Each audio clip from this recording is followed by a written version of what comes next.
You visited China several times already. Yes, I did. Where did you go? What did you discover about China and also China-Malaysia? Okay, actually I went to China, my first time in China was back in 2005.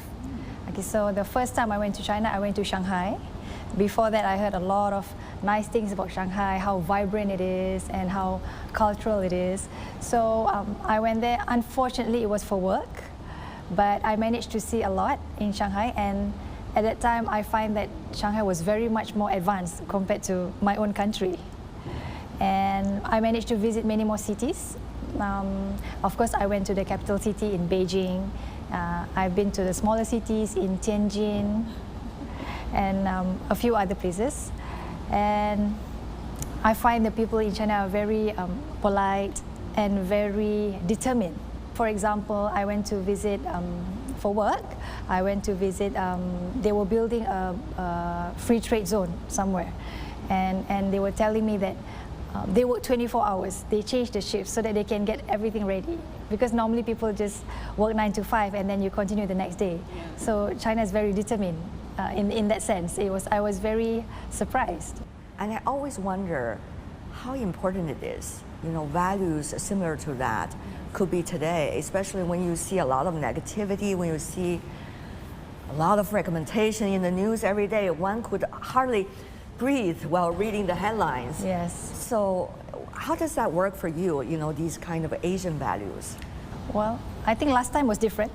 During the time when I grew up, there were no social medias. We were only allowed to watch what was on TV and then read what was on the newspaper, right? So now it's different. News travel in a split second. So I have nieces and nephews. They also, I see them that they grow up differently. They behave differently, or sometimes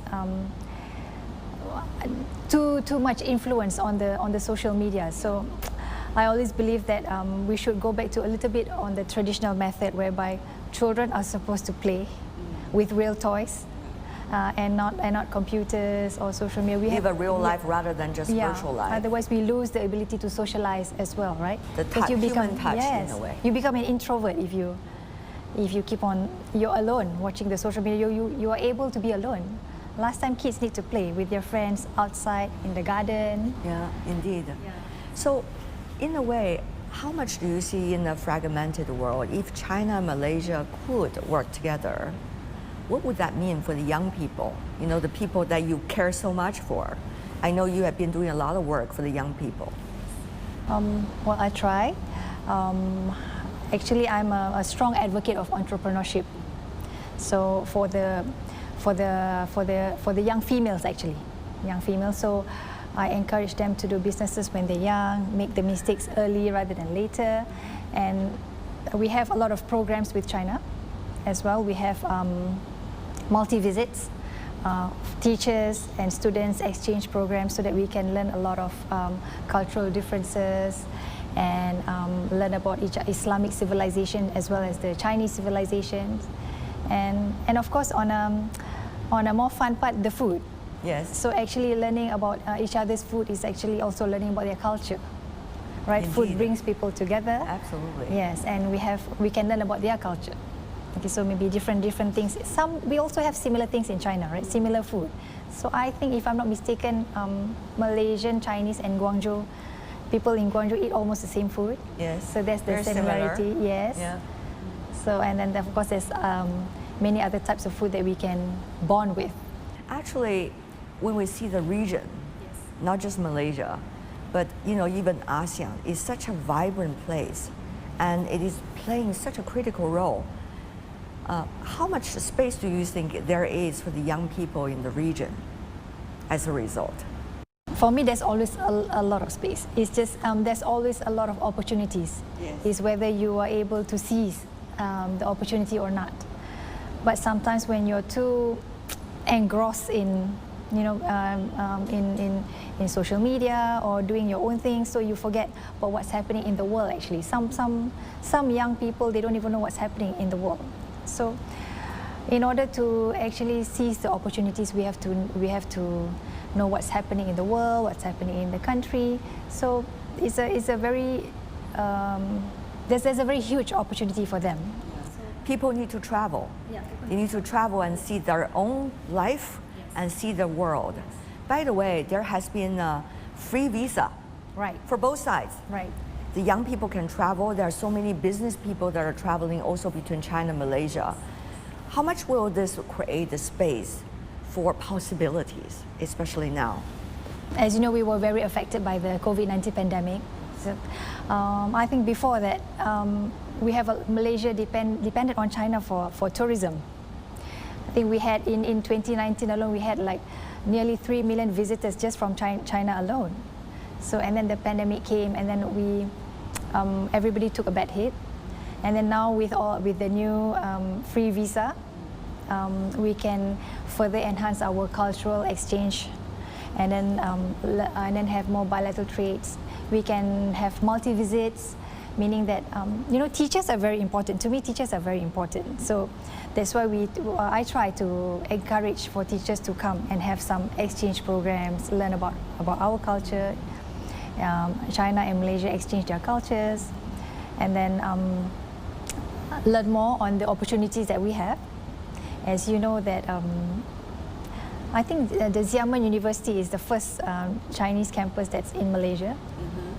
And then there are a lot of Malaysian students in China as well. Indeed. I think about 13,000 Malaysian students in China for now. And I think that the start of the Xiamen University is great. So these kind of people to people, especially at the young people's level, is so crucial to you. Right. Yes. It reminds me of the time, when Admiral Zheng He from China centuries ago, traveling 6 times out of the 7 trips he made to the region, to Malaysia, Yes. To Malacca Yes, at the time. Malacca, yeah. Yeah, and that has been such a historic town, by the way. And the possibility of that time for people, even though they do not have much access to the most convenient transportation, Yes. but still tried their best to exchange. Yes. It's amazing to me. I was reading his stories and talking to my Malaysian friends. I was thinking, how do people here digest those parts of the history? Admiral Zheng He actually he's in our history books. Oh, So I see. when during our primary school, we learn about him, and in Malaysia we call him Cheng Ho. Yes. The Cheng Ho, I think they Malaysianize it. So Cheng Ho, yes.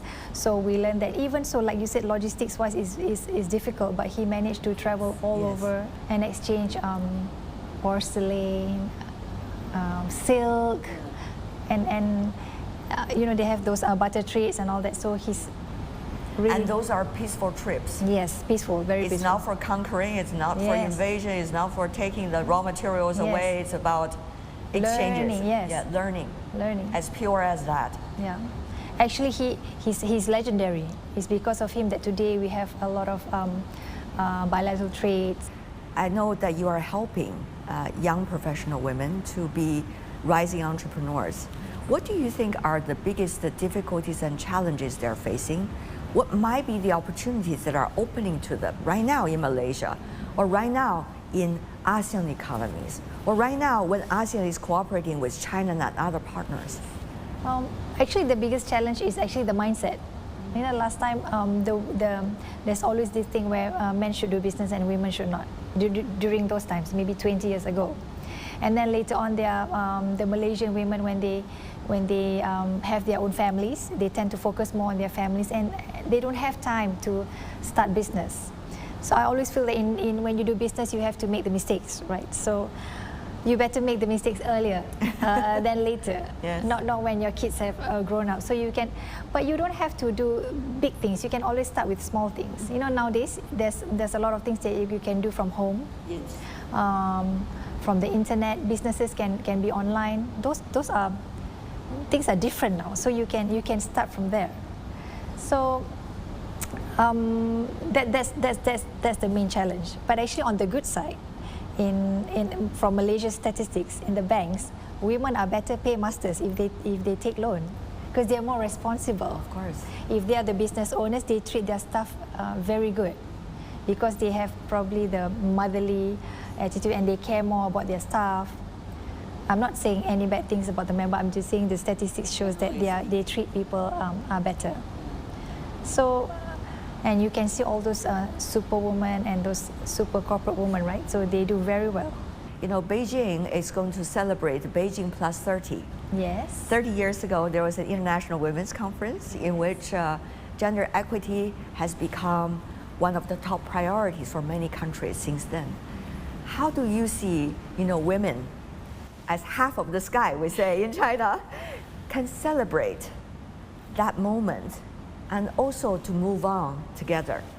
I think a little bit of education should be done here, whereby that we can have dialogues and talks about how males should be more receptive towards women doing businesses and treat us as equals, right?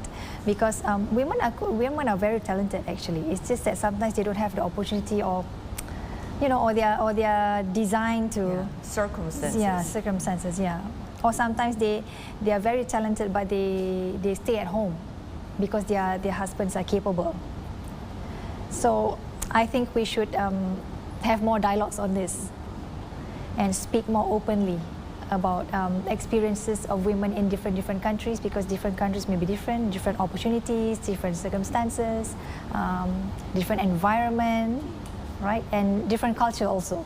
Absolutely. Yeah, culture is a very big thing here. Yeah, yeah. I heard a lot about dialogue and culture.